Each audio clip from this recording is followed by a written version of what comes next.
This is a T422 production. If you want to talk some Simpsons, we do it with distinction. Insert brain here.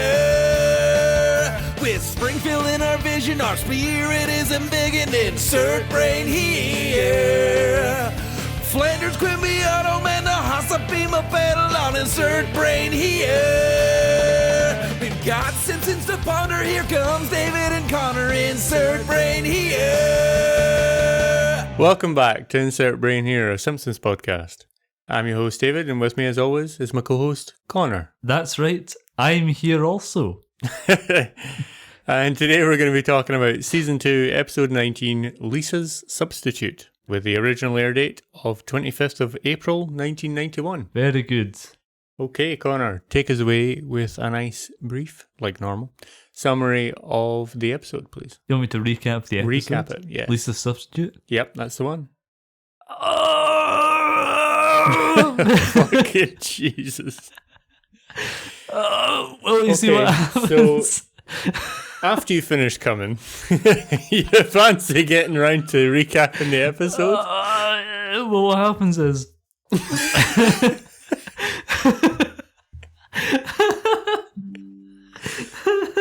Oh, fucking Jesus.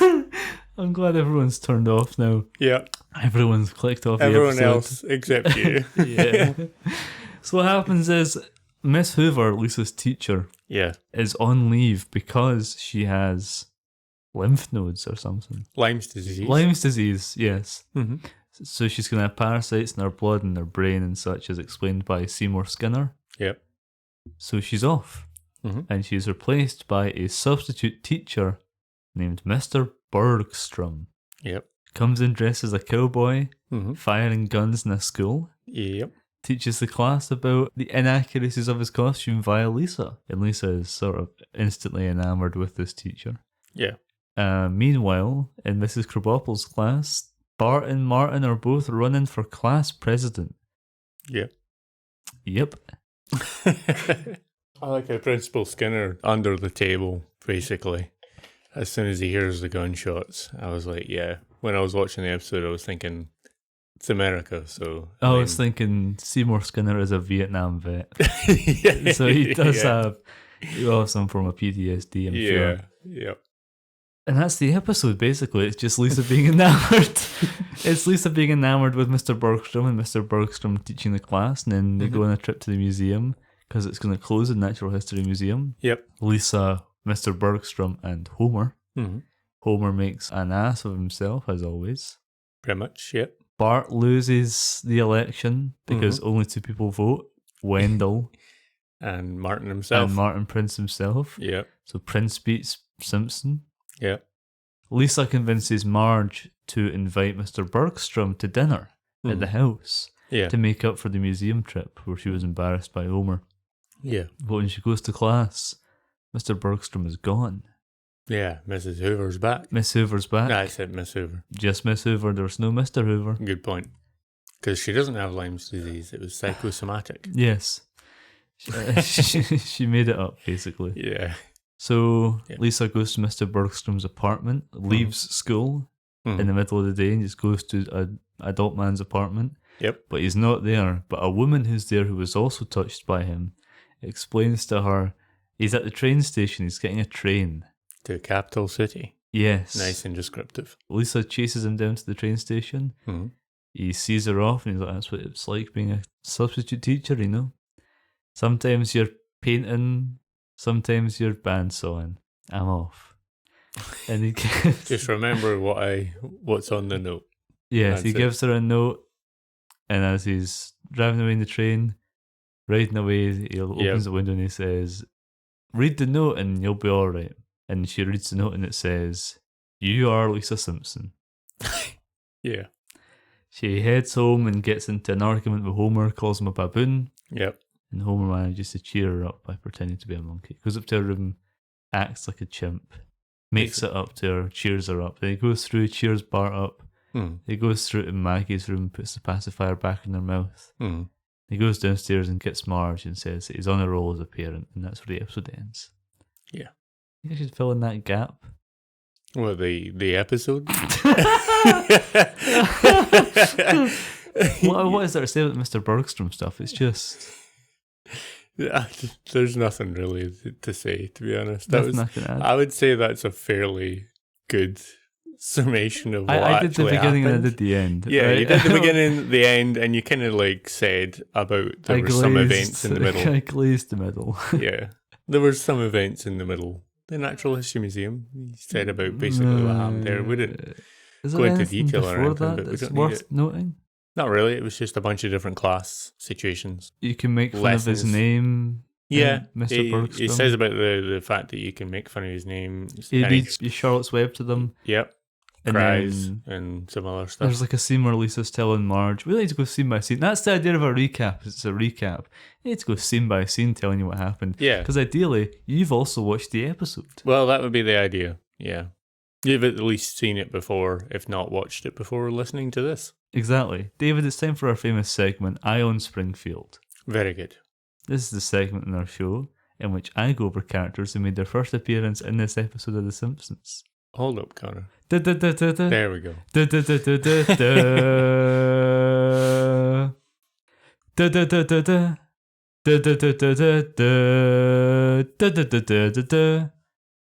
There we go. It occurred to me that I hadn't caught you done off that. guard with it, and I always have right, to. right. David, Mhm. first appearance of Mr. Bergstrom. Yes, that would be the substitute teacher. That's correct. Lisa's substitute teacher. Very well informed, The- yes. The one been about the tripped- episode. You've been tripped up before where you've said, like, I that was have. Marge's art teacher, and I'm like, no, that was Marge's art professor, David. You got that wrong. Yeah, exactly. Very good. That's the end of Ion Springfield. No, I'm fucking with you. There's one more. Good. We will get to that stage though, where it'll be like Ion Springfield, one character. Sorry, That's there's it. two more. Oh, right, nice. David, who is Museum Lady? Is that the lady at the sort of check-in at the museum where the suggested donation of $4.50 is? That is the correct answer. Nice. David, just one more. Yep. Who's Jim Reardon? Wait, what? Jim Reardon. Jim Reardon. You're not trying to trip me up with the fact that that's the cowboy that the fucking substitute teacher No. was when he came in. No. No. This is a real person who makes Okay. an actual appearance in the episode. Okay. Full appearance in person. Yep.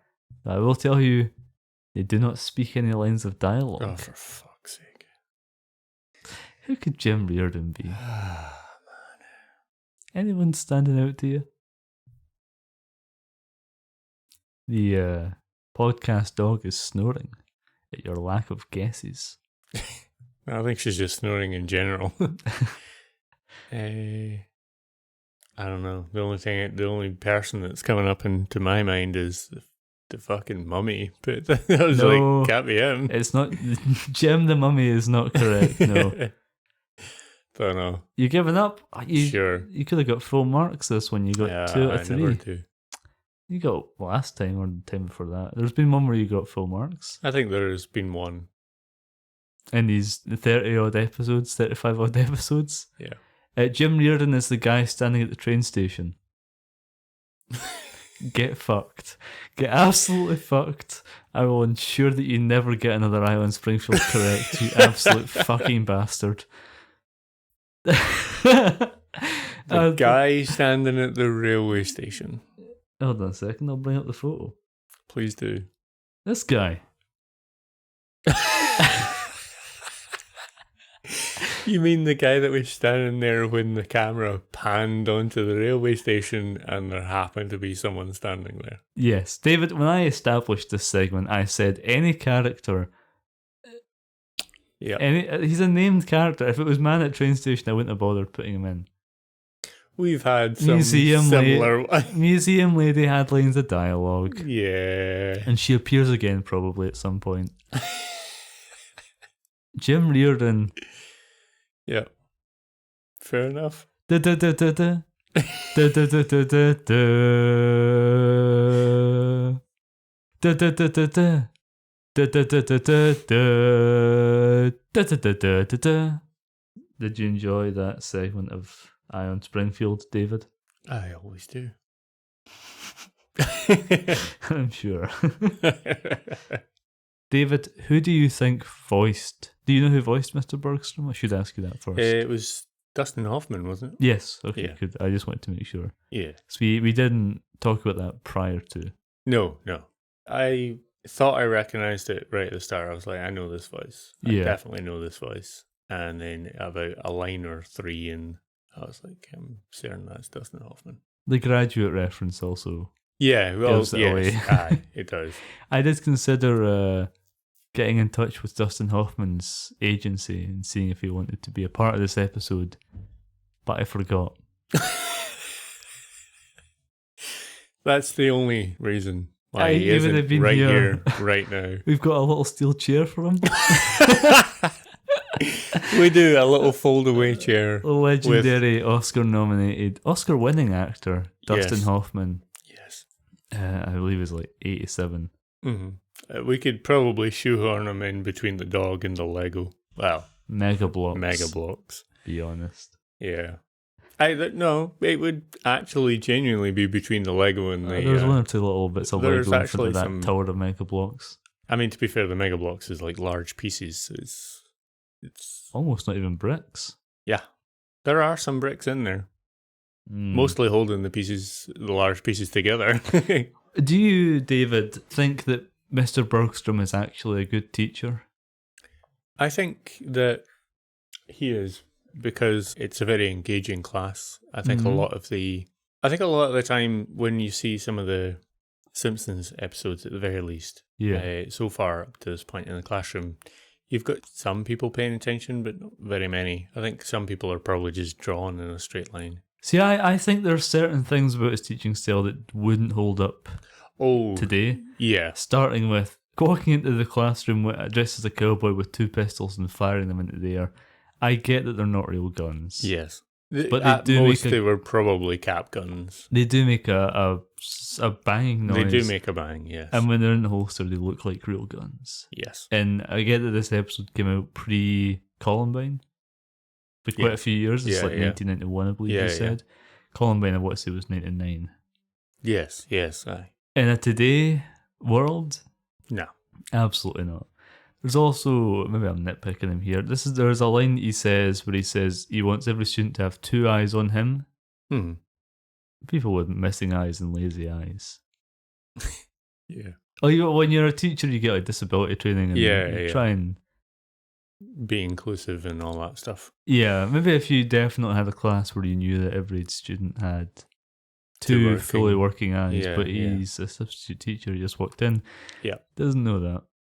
I think you're right in the fact that he probably, in his exact teaching style at the time and some of the things that he said, I don't think would hold up today. But I think overall, the fact that he manages to engage with the students and provide an interesting lesson, doing things like singing a song, but also bringing up notes about how the song is actually inaccurate and the real accuracies of that thing. You know, I like those elements of his teaching, but there's also the kind of odd things about him. Closeness with Lisa that I would describe as inappropriate.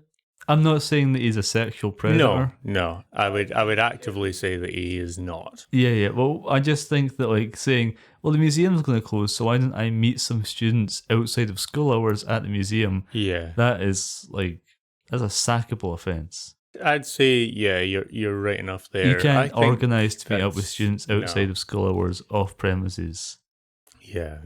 I think if you wanted to sort of fix that in the story, it should have been a class outing.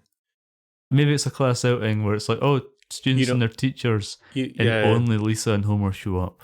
Well, I think it could be a case of the student and the teachers, but remember on some, I don't know if it still happens now or not, but sometimes when they want, or wanted, when I was at school anyway, to do like a smaller outing that isn't far away, they would look for volunteers. Did I say student and teacher? I mean, student and parent. Yeah, right. Okay. I meant like it's a student and their parent.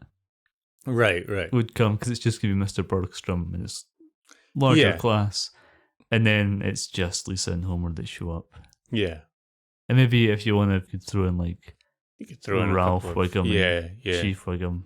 In fact, you didn't even need all that many because remember, it's a certain number of parents to a certain number of children. Yeah. Or adults to a certain number of children.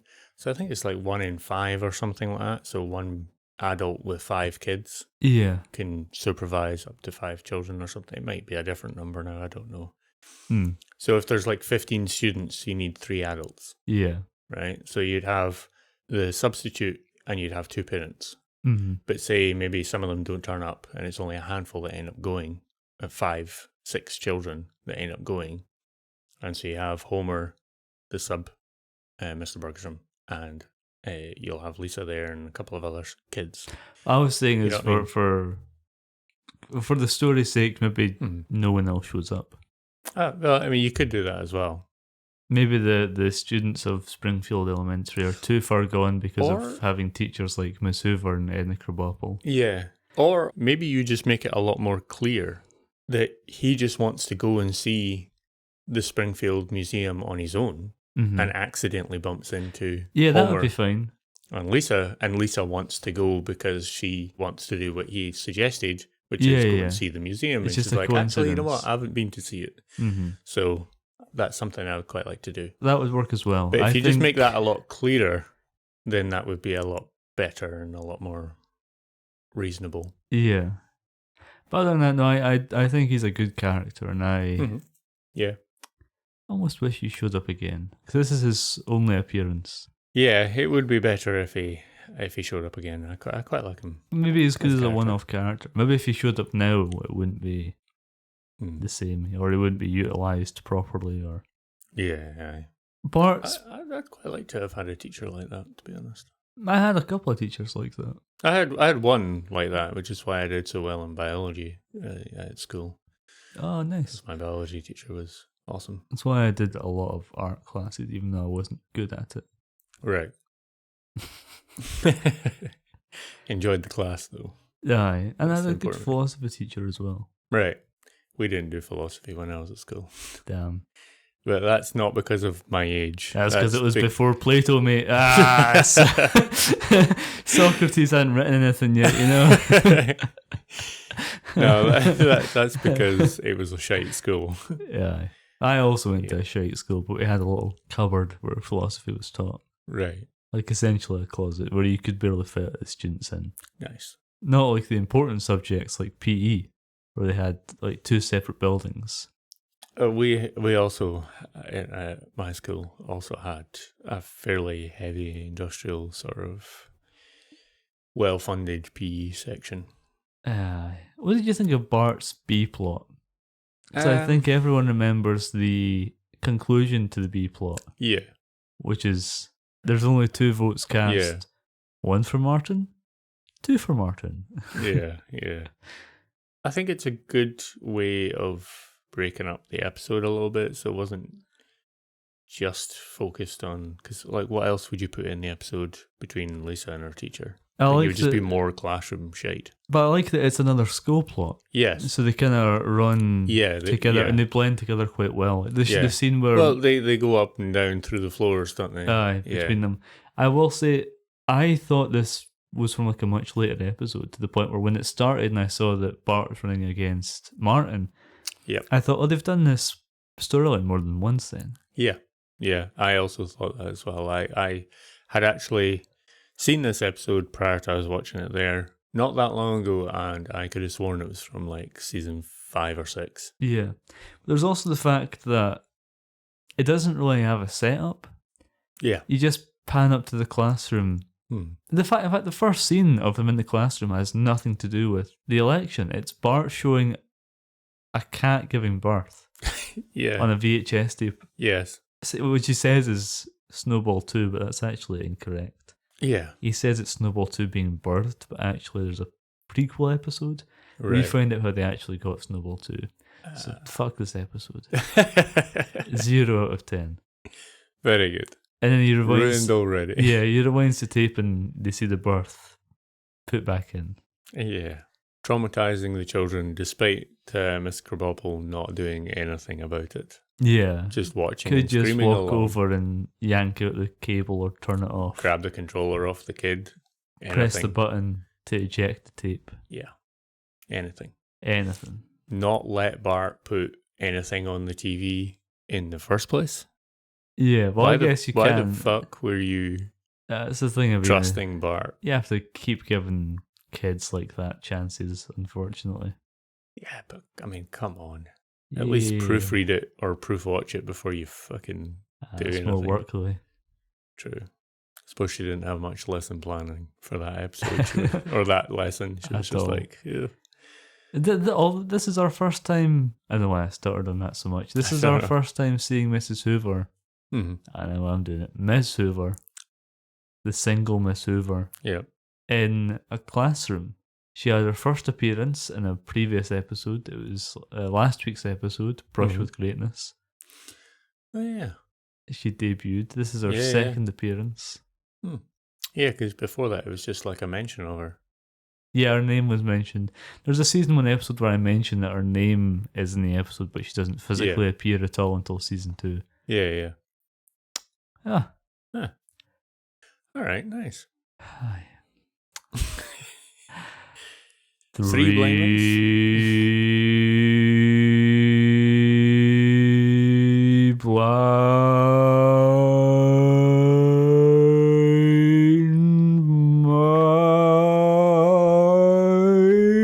mice trivia.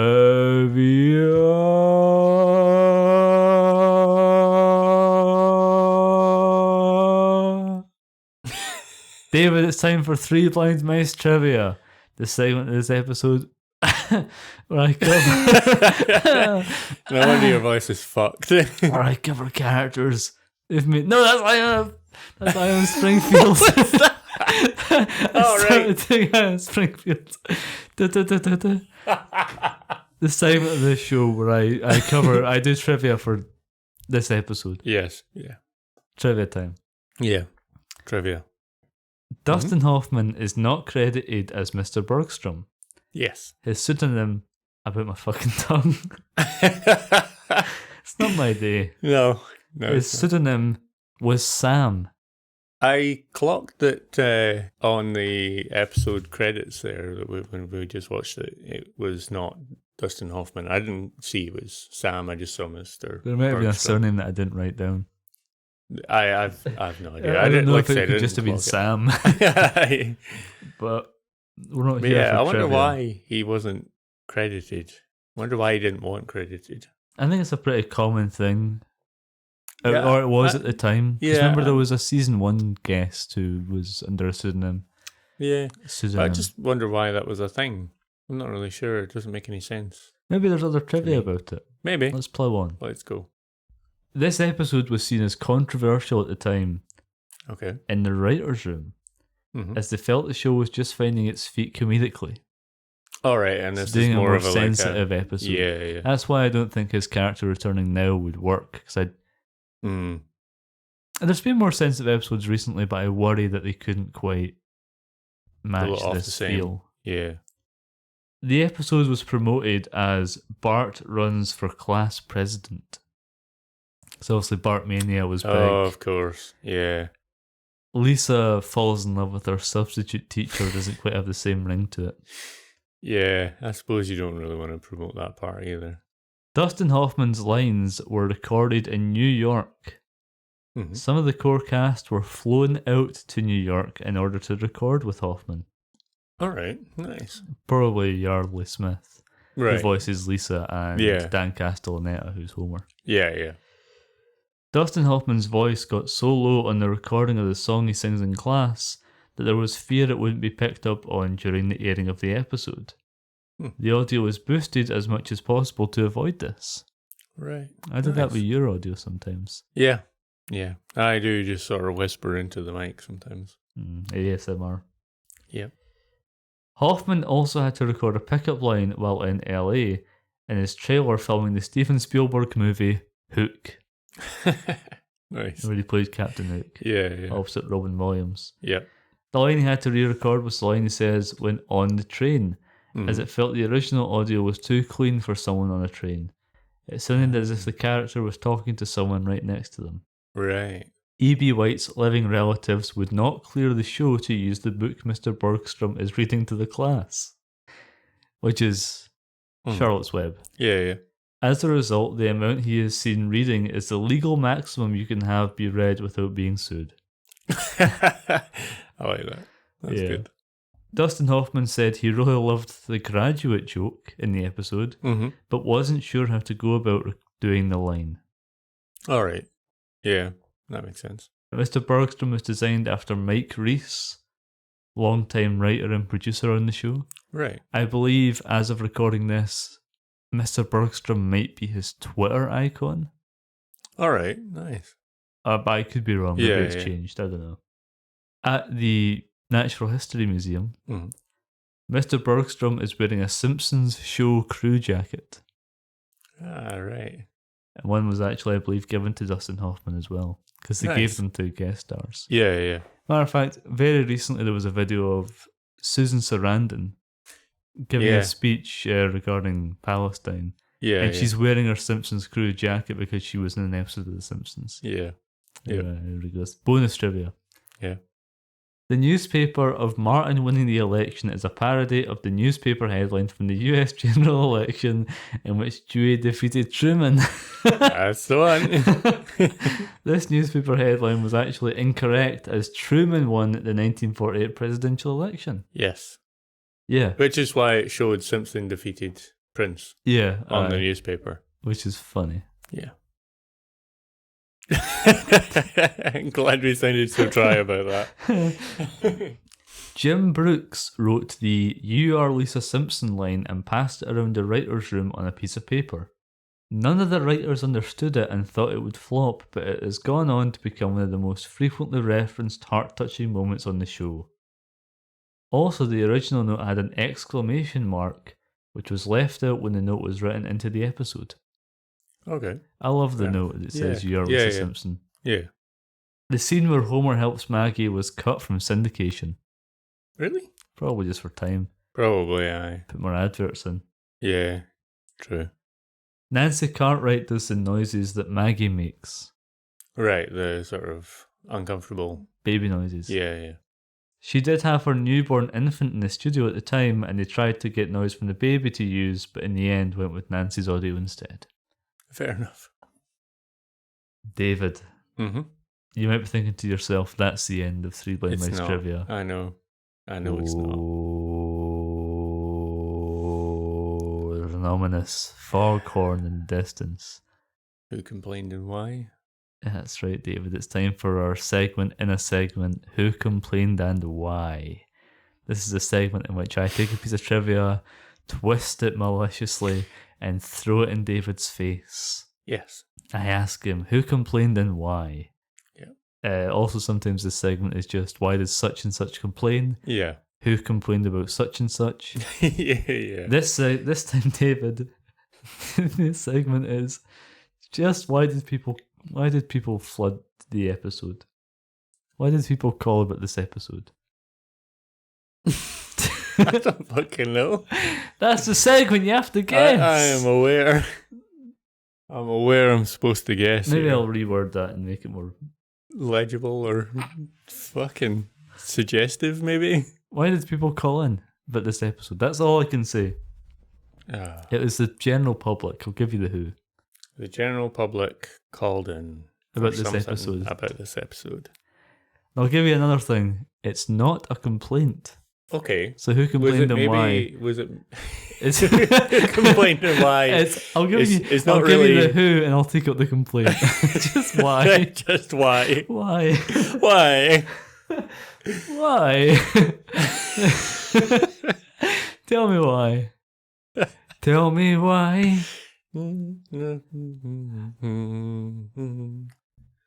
Aye, that. I won it trivia. So, would it be because of the fact that it was a really heartfelt episode? Maybe they were just sort of writing in and saying and phoning maybe to say, this is great. Was it that? Ladies and gentlemen, he's done it. Holy shit. For the first time in Insert Brain Here history, David has answered one of my questions correctly. I know. And the question was, Why? I don't get these right when you have said everything When I but go- the actual fucking word. When I In World War II, the blank invaded and invaded Poland. and you're like, Santa's little helper? Was it the Brits? No, David, it was not the Brits. That's the end of 3 blind mice trivia. Yeah, And what a trivia it's been. that was good. It's a good segment. Yeah. I love that segment. Might be my favourite one in the entire show. Yes. Yep. Good. Do you have anything else to add about this episode, David? We still have 2 segments to go. But yeah, We do. any other comments regarding the episode that you want to make now? Or forever hold your peace? There's something that we sort of touched upon whilst watching the episode, and that was the Natural History Museum. Oh yes, section. of course. You wanted to dive into this more. Yes, Dustin Hoffman's character explains while they're standing at the mummy that we actually know a lot about mummification. That the brain was pulled out with a hooked iron rod, and then the body was stuffed with onions and sawdust. Yeah. At the time, that was the agreed upon method, but since then, people have actually done experimental mummification Yes. techniques and found that that's not how the brain could have been removed. They now actually don't know how the brain was removed Oh, that's interesting. because the iron hook method doesn't, in fact, work. Yeah. It can't mash up the brain. It can break it up a little bit, but Yeah. it can't mash it up into sort of paste and then pull it out. Isn't there also a bone that they would have to break to get They would, yes. brains You- out with an iron rod? to that actually isn't get the iron usually- rod into the skull cavity, Yeah. you actually have to force it past a certain point, and it would break a bone. I can't remember what the bone's called, but it would break a bone in the process of doing that. And most mummies do not actually have that bone broken, Yeah. unless obviously it's a badly preserved mummy, or there's a whole list of reasons. Well, why it yeah, could there's be a lot of broken, mummies but- that were badly preserved. Yes, People used to use them as kindling in fires Yeah. or eat them Yeah. for some reason because they saw them as worthless. Some people just bought and sold them because it was like, oh, you visited Egypt. Here's a mummy. Yeah. Put it in your Here's living room. Yeah, take it home as a gift. Or throw it in a mouldy back room. And Yes. storage. Well, actually, the Natural History Museum themselves. Well, mummies weren't valuable, so Yeah. when they got like a casket or Sarcophagus. Yeah. or any of that, they would keep the sarcophagus. They would keep everything that was on the mummy, and then they would just toss the mummy out into a storage room that just eventually got moldy because it was a whole bunch of mummies. God, Yeah. yeah. I mean, Mr. Bergstrom They weren't also, seen as valuable, so they just sort of tossed them away. But anyway, yeah, Mr. sorry. Bergstrom also neglects to mention that mummies would arise a walking disease, a plague upon mankind, Yeah, an yeah. unholy monster with the strength of ages, power over the sands, and the glory of invincibility. Exactly. He doesn't mention that. He does not. No. And Homer makes a good joke there as well. He does. It's something that I would probably say in a museum. Where he's like, Mr. Bergstrom's talking about the history of mummies, and Homer looks at the mummy and goes, I'd still rather have this guy chasing me than the Wolfman. Yeah, definitely. I feel like that's a joke I would make in a museum where I'd be like, well, there's the mummy exhibit, but where's the Frankenstein exhibit? I haven't seen any Draculas around here. Yeah, exactly. The other information when he was talking about the T-Rex, that was accurate, That was yeah. accurate at the time anyway. So And you said you liked the bit where Homer touches the ball and his 2 little hairs float up. yeah. Well, it's time for... Boy, I sure hope someone got fired for that blunder. This is a occasionally occurring segment in this show in which we talk about issues with the episode. Yep. Animation issues usually. Also, I guess that would fall under boy, I sure hope someone got fired for that blunder. That's kind of almost part of that segment, your mummy fact. Yeah. I think it's probably accurate to what they knew at the time. Yes. Yeah. I mean, we're at a point in history now where they can do like a 3D scan of Tutankhamun and tell you how he got killed. Yeah. He got Yeah. hit. Yep. Whacked him with a big stick. Yep. Bashed him right out of the back of his head. And just knocked him out. Apparently he also had like a giant club foot and like half his face was paralysed. I believe he was a creation of incest. So he was kind of deformed. Yeah. Yeah. And he had like a twisted spine or something. Yeah, he didn't seem like he was maybe the healthiest guy. You can find out more about that on our historical Egyptian podcast, Tutankhamun. Yep. Bad name for a podcast. Yes, Didn't even feel good about that one. Yeah. What would be a better name? I can't think of a better name. Crooners in Cairo. Fucking hell. Oh.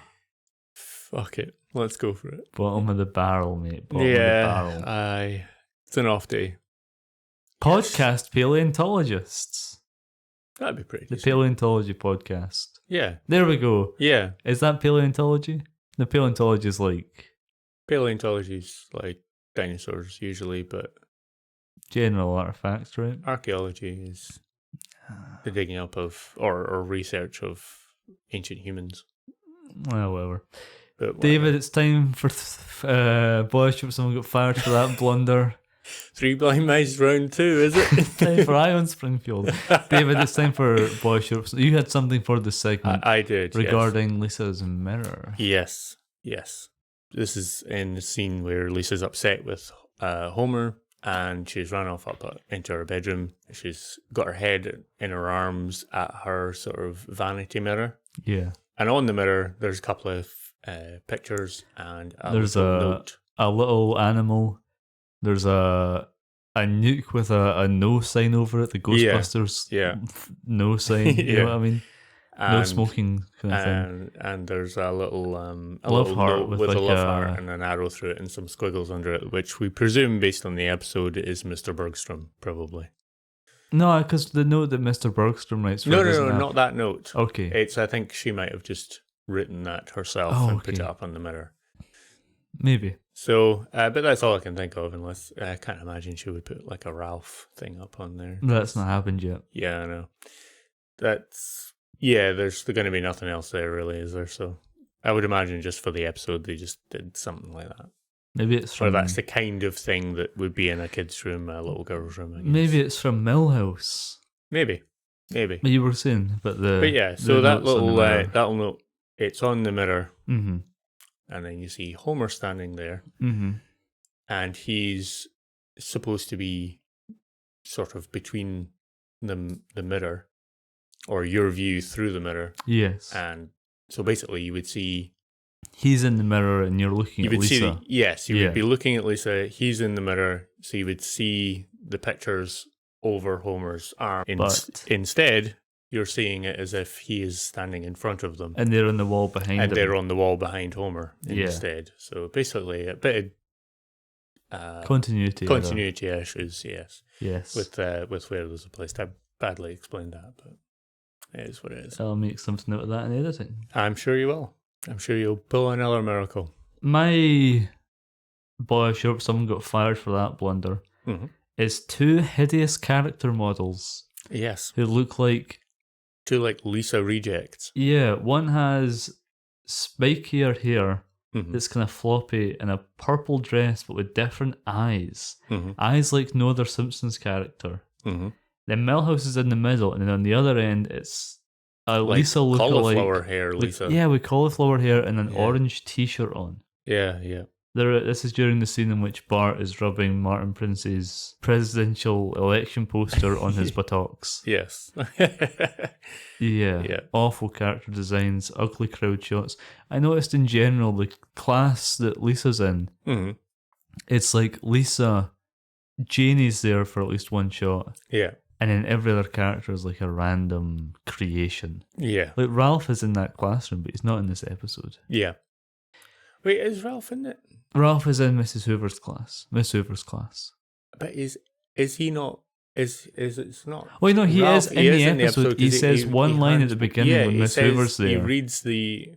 No, he. He's in it twice. Sorry, let me rephrase that. He has two scenes where he has lines. One at the beginning Yes. where he talks. You don't really see him when it's panning through the classroom or anything. When you show the classroom where he doesn't have a line, he's not there. Yeah. And there's no other character besides Ralph, Jeannie, and Lisa who you could identify in Lisa's class. Yeah.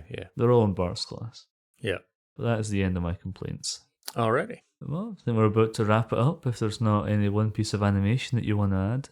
Of course, it's time for David's one piece of animation that he actually quite likes. This is a segment in this show where David tells us one piece of animation that he actually quite likes. Yep. Well, David. My one bit of animation. The end train sequence. So when you've got the panning shot of him coming in, he comes in, he sits down, and then it sort of does the warped perspective panning shot round, and you see him and Lisa, and she's sort of jogging along next to the train. Yeah. At this point, or starting to jog along next to the train. And yeah, I just thought it was some really smooth, some nice animation, and I liked the slight distortion on it. Yeah. I thought it was really quite cool. And it's quite difficult. Like, I like a lot of different perspective stuff. So it's like where you slightly warp the shapes of things to provide a different sort of feel to it as well. Yeah. And I think it sort of helped bring a little crescendo to the feel of that scene, because this is supposed to be a bit of a heart-wrenching moment for Lisa, of our favourite teacher that she's basically in love with, bugging her off forever, basically, as far as she's concerned. No, that is a nice as far as we're concerned as well, because he doesn't show back up in The Simpsons. It's been more than 30 years. He's never shown up again. Yeah. But I thought it was really good. Oh, nice. Yeah. But my one piece of animation that I actually quite liked, David, is the shot where Lisa discovers that Mr. Bergstrom isn't in the class anymore and Miss Hoover's returned. Ah, yes. It's just before the fade to black for the adverts from the original run. Yeah. And we get a nice dolly zoom on Lisa as she realises that Mr. Bergstrom is gone. Yes, yeah. I thought that was a really great little touch. Yeah. I like a good thing that's, it's a very stereotypical thing to do with a real physical camera. Yeah. And it's quite a common thing to do, but it's also not very common in animation and hand-drawn animation. Mm-hmm. So not I even think it's in really quite modern Simpsons, I don't think would do this shot either. Probably not. No. But it's obviously popularised in movies like Jaws and Vertigo. Yeah. If you Google dolly zoom, you'll get a... There's a YouTube video where they show you all the examples of it, I guess. But yeah. Probably show you how it's done as well.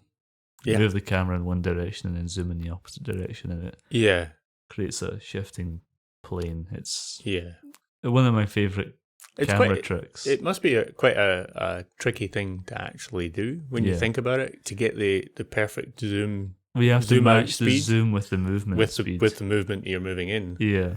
And I would imagine, although I don't know for certain, I would imagine that it depends on the particular lens that you'd be using at the time as to how effective that would be. And the thing that you're focusing on and the thing that's in the distance.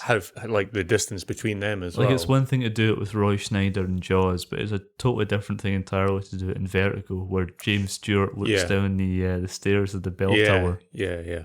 God, I love cinema. Yeah, it's great. I think it's right up there in terms of filmmaking techniques, for me anyway, with the split diopter shots. Right, okay. I don't know if you know about split diopter shots. They're used a lot in Brian De Palma movies. Okay. You ever notice in De Palma movies how you have like something on the right that's close to the camera in focus? Yes, yeah. And a bit of blur in the middle, and then something on the left-hand side that's far away, or vice versa, and they're both in focus. Yeah. So that's a special lens where one half of the lens is really thick and one half is really thin. Right. So it can focus on two things at the same time. Focal points. That's really cool. Yeah.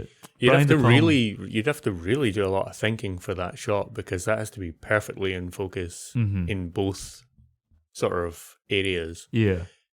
So you would have to really think about, where is the focal point for this half of the lens and where is the focal point for that half of the lens. Obviously maybe this is a wall and what's on the wall. So you would obviously focus on that and then get your actor to stand where you want them to be for this to be in focus. It also creates such a specific feeling though, because it's something that isn't really used now. Mm-hmm. Yeah. So it's like, it conjures up a feeling of like 70s and 50s and 60s movies. Yeah. I want to say Brian De Palma uses it in every single film he's ever made. Probably. I think it's definitely in Carrie, like, constantly. Oh, yeah. It's in Body Double. I think Right. it's in Mission Impossible as well. Yes, I think it is. But yeah, That is it's really cool. another thing you can look up. Yeah. Welcome to Connor and David's Film School, a new series that we're going to be doing. Yep. Two men who've never been to film school and wouldn't get in if they applied. Yep. Well, I think that just about wraps it up. I think so. Oh, I think wait a this minute, was I a was really gonna- good episode. Dustin Hoffman used the pseudonym Sam Ettick, as he was not sure if he wanted to be identified with the cartoon show at the time, like many early guest stars on The Simpsons. He used the pseudonym Sam Ettick as it is a play on the word Semitic, alluding to the fact that both Hoffman and Mr. Bergstrom are Jewish. Yeah. If we haven't touched on the fact that notice 3 things that are incorrect about this cowboy. And it was the belt has the state of belt has Texas, which Texas. didn't exist at the Yeah. time. You have 2 revolvers which weren't invented at the time. Yeah. And the third example that you're Lisa gives, You're a Semitic Jew. you're or Jewish you're- and there yeah. weren't any Jewish cowboys. Yes. And it's actually, he has a digital watch on. Yes, yeah. But I'll take that. Yeah. So, anyway. yeah. And there's another reference to being a Jew. She calls him Semitically handsome or something. Yeah. Anyway, I think that's time to wrap it up. I'd say so, yeah. David, take us Nice. there. Okay, this has been Insert Brain Here, a Simpsons podcast. I've been your host, David. With me, as always, has been my co-host, Connor. I've been here. You have. And next week, we'll be back with episode 20, War of the Simpsons. Yes. Tune Well, in season for 2, that. episode 20. Season 2, episode 20. So tune in for that. And Connor, socials, if you will. Doesn't even know our socials. I do. You can follow us on Instagram at InsertBrainHerePod or on Twitter at T422. Be sure to check out our website, insertbrainhere.podcastpage.io. Check out our YouTube channel where you can get video versions of the podcast. It's just the same episodes but with a still image as a video. We don't have cameras to set up like a... Not yet. We don't have a set yet, but we're getting We don't have a there. set. We're working on it. This has been a T422 production. Like and subscribe and rate this podcast 5 stars on the listening platform of your choice. Smell you later. Smell you later. Fucking hell. And be sure to go to and donate to your local history museum, natural history If museum or there's a otherwise. suggested donation or it's free entry and it's donations only, Donate. donate something. Go Come to on. your museums. Come Come on. on. Come Come on. Just do it, mate. Go for it. A couple of quid. That's even. where we're going right now. We will be Go to the museum. immediately after this. Yeah. Mr. Bergstrom inspired us. We genuinely are going to be going to a museum because of this episode. He left a soon. note in my back pocket that says, "You are Connor Walls." Is that what that fucking piece of paper No that was way. through the wash on my No, pocket? he slipped it in my ass, but no, Rolled up like a cigarette and stuck in. he lit it too. Really? Oh, violated. Fucking Good night. hell.